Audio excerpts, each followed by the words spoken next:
Bienvenidos a mi canal. En esta ocasión yo les voy a hablar acerca de los Incoterms. ¿Qué son los Incoterms? ¿Cuáles han sido los cambios que han habido? ¿Cuál es la clasificación de estos? Y un caso práctico eligiendo lo que es Incoterms. Así que acompáñame en este video.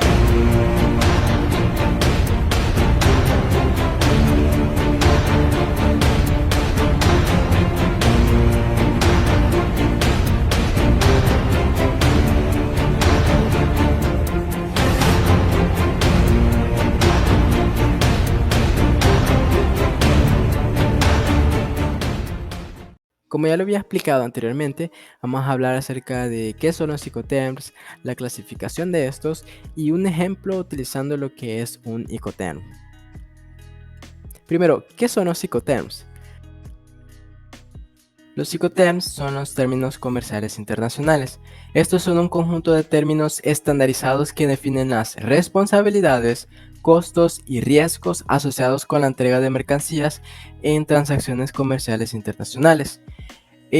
Los Incoterms hay acuerdos ya sea de forma verbal o de forma de contratos. De forma verbal es ya cuando el comprador ya conoce muy bien lo que es el vendedor, ya es el proveedor principal de lo que son sus mercancías, por ende ya solamente queda en acuerdos verbales. Pero para aquellas personas o aquellos compradores y vendedores que no se conozcan, debe de existir lo que es un contrato escrito en donde se detallan las diferentes especificaciones, ¿verdad? Como lo son la fecha, el precio, el producto, qué tipo de producto, el envase, el embalaje, lo que es también el pago que se va a hacer, con qué tipo de moneda también es importante detallar, etcétera. Ahí va a depender el tipo de contrato que uno elija. Hay diferentes modelos que uno puede encontrar en internet. Ahora les voy a hablar acerca de los cambios y la clasificación. Ahora voy a hablar acerca de los cambios más destacados de los Incoterm 2020. Tenemos en primera instancia el Incoterm DPU. El DPU en español significa entregado en lugar descargado. Este reemplazó al DAT, entregado en terminal. Ahora el comprador y el vendedor pueden acordar cualquier lugar, no necesariamente la terminal como solía ser antes, como lugar de entrega. Luego tenemos la cobertura del transporte con cuenta propia. Esto se refiere a que una de las partes, ya sea el comprador o el vendedor, puede asumir lo que es la responsabilidad de contratar y pagar el transporte. Luego están los cambios en la nomenclatura. Es decir, que han habido cambios en el FCA. El FCA significa libre transportista, que este se puede utilizar en cualquier modo de transporte, no solamente en el marítimo. Además, también tenemos que está el FCA, el DAP, que es entregado en el lugar, y el DPU, que ya lo veíamos anteriormente, que es entregado en lugar descargado. Se han actualizado para que estos reflejen mejor los requisitos actuales de seguridad y lo que es la documentación. Luego tenemos la responsabilidad de la carga en FCA, es decir, en libre transportista. Aquí la responsabilidad cae en el comprador, una vez que el vendedor ha entregado lo que es las mercancías al transportista designado por el comprador en un lugar asignado. Luego tenemos lo que son los seguros. En esta nueva actualización hay una mayor claridad sobre la necesidad de lo que son incorporar los seguros en el transporte y a quién va a recaer, ¿verdad? El pago de la contratación. Y por último tenemos mayor énfasis en la comunicación y la cooperación entre las partes. En esta nueva actualización también se ve reflejado la necesidad, ¿verdad? Que hay entre una mayor cooperación y comunicación entre las partes para garantizar que se cumplan lo que son los términos del contrato. Mencionarles que hay 11 Incoterm en total, cada uno de los cuales va a representar diferentes responsabilidades para el comprador y vendedor en una transacción comercial internacional. Y estos se dividen en lo que son dos categorías. Tenemos la clasificación 1, que son los Incoterm para cualquier modo o modos de transporte. Son aplicables cuando las mercancías se transportan por tierra, mar o aire o mediante una combinación de estos medios. Es decir, puede haber una combinación del terrestre con el aéreo, o terrestre con marítimo, etc. Y tenemos los Icoterms para el transporte marítimo y fluvial. Estos se aplican cuando las mercancías se transportan exclusivamente, ya sea por mar o vías fluviales. Por vías fluviales lo vamos a tener como una ruta de transporte que utilizan lo que son los ríos, los canales o vías navegables similares para transportar mercancías. También mencionar que cuando una de las partes es por mar o vía fluvial, ¿verdad? Y bueno, aquí tenemos la clasificación 1 de lo que son los Icoterms. Aquí podemos ver que cada vez que van avanzando lo que son los Icoterms, vamos viendo que va recayendo más la responsabilidad al vendedor. Por ejemplo, en el EWX, en el S-Work, por sus siglas en inglés, aquí el vendedor lo único que se debe preocupar es que la mercancía esté disponible a la fecha establecida, porque el comprador tiene la obligación de llevar lo que es el transporte hacia la instalación del vendedor, y de ahí toda la responsabilidad recae de él.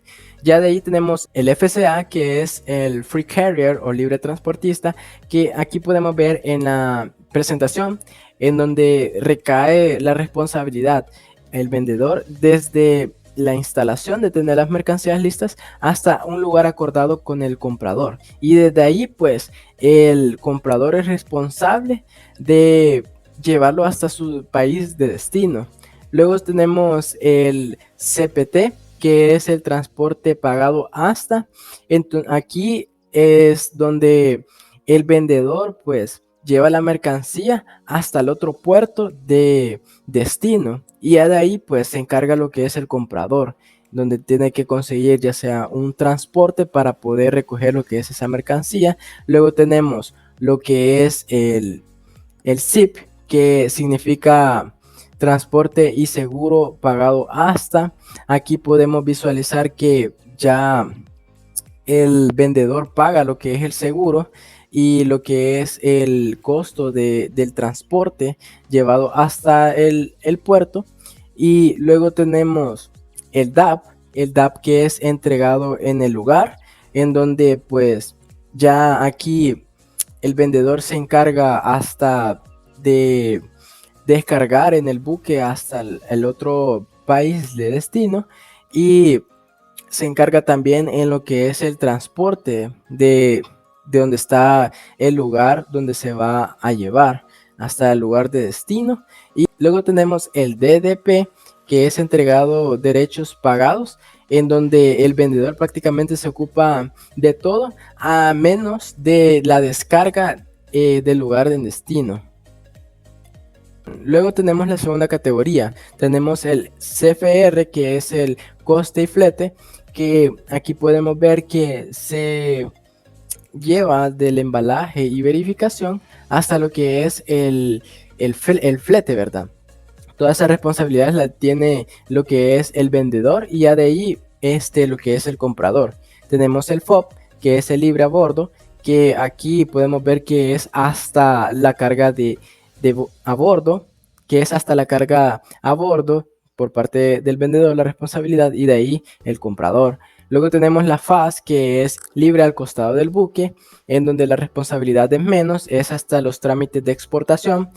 Y tenemos el CIF, que es el coste, seguro y flete, en donde podemos visualizar que el vendedor tiene lo que es cubrir el costo de lo que es el flete hasta el lugar de destino, la responsabilidad de la carga a bordo y lo que es el pago del seguro de lo que es el flete hacia el lugar de destino. Ahora vamos a tocar lo que es un caso utilizando lo que es un Icoterm. Supongamos que una empresa salvadoreña de café llamada Café Salvadoreño desea exportar una carga de 100 sacos de café verde a Italia. En este caso vamos a suponer que va a ser en el puerto de Génova. La empresa y el comprador de Italia han acordado utilizar el Icoterm CIF, que es Cost, Insurance and Freight, que significa costo y flete, para el transporte marítimo de las mercancías. En este caso, el vendedor va a tener que cubrir todos los costos hasta el lugar de destino, es decir, hasta el puerto de Génova. Por ende, la responsabilidad de este va a ser la entrega de las mercancías a bordo del buque, el pago del transporte y seguro de las mercancías hasta el puerto de Génova, así como la obtención de la documentación necesaria para la exportación e importación de la carga. Y aquí podemos visualizar de una mejor manera cómo sería esto. Hemos trasladado los sacos de café hacia el puerto de Acajutla. Luego el barco va a ir hacia el lugar de destino. En este caso sería hacia el país de Italia, pasando por ya sea el canal de Panamá, luego ir directamente a lo que es el puerto de Italia, para posteriormente llegar al puerto de Génova. Se escucha sencillo, pero no lo es. Hay que proporcionar lo que es la documentación necesaria. Pero ¿cuál es la documentación necesaria? Tenemos el conocimiento de embarque, el certificado fitosanitario y lo que es el certificado de origen. Por otro lado, hay que saber y tener presente que la responsabilidad del comprador es de pagar los costes de descarga, es decir, desde el puerto de destino hacia el lugar donde se va a llevar lo que son los 100 sacos de café, el despacho de aduanas, de importación y cualquier otro coste relacionado con la importación de la carga. Además, el comprador debe de contratar y pagar el transporte terrestre desde el puerto de destino hacia el punto final en Italia.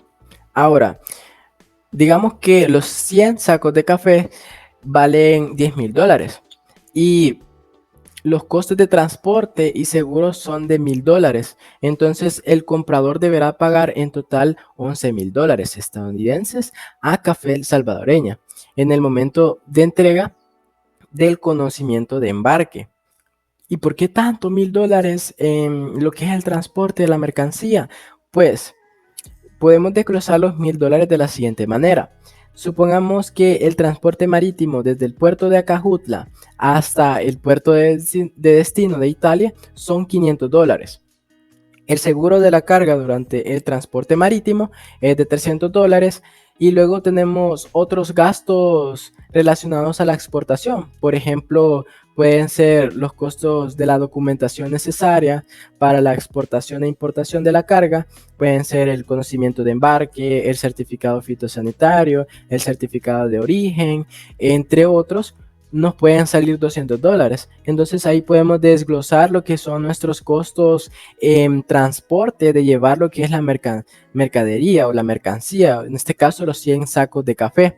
Es por eso que se vuelve necesario poder utilizar lo que es un Incoterms, ya que este nos permitirá saber cuánto nosotros vamos a gastar de transporte, cuál va a ser la logística que nosotros debamos de ocupar para poder transportar toda esa mercancía de forma adecuada y eficiente para así poder seguir exportando hacia diversos países. Algo que es importante destacar es que aquí no se ha tocado el tema de los impuestos allá en Italia, de los 100 sacos de café. Entonces, ¿por qué? Porque simple y sencillamente los Incoterms, el Incoterm que elegí, el CIF, no incluye el pago de impuestos o aranceles de importación en el país de destino, por lo que la responsabilidad va a recaer aquí del comprador. Conocer y cumplir con las regulaciones y requisitos de importación de su país. Entonces aquí pues debe destacarse de que en este Incoterm no lo refleja, por ende la responsabilidad en sí es del comprador y aquí pues de ahí depende de él cómo va a pagar lo que son los impuestos. En lo que detallé anteriormente es el coste por el cual pues el productor salvadoreño va a recaer, ¿verdad? Pone el precio de la mercancía más el precio de lo que él gastaría en transporte. Así que esto ha sido todo por mi parte. Muchas gracias. Nos vemos en otro video.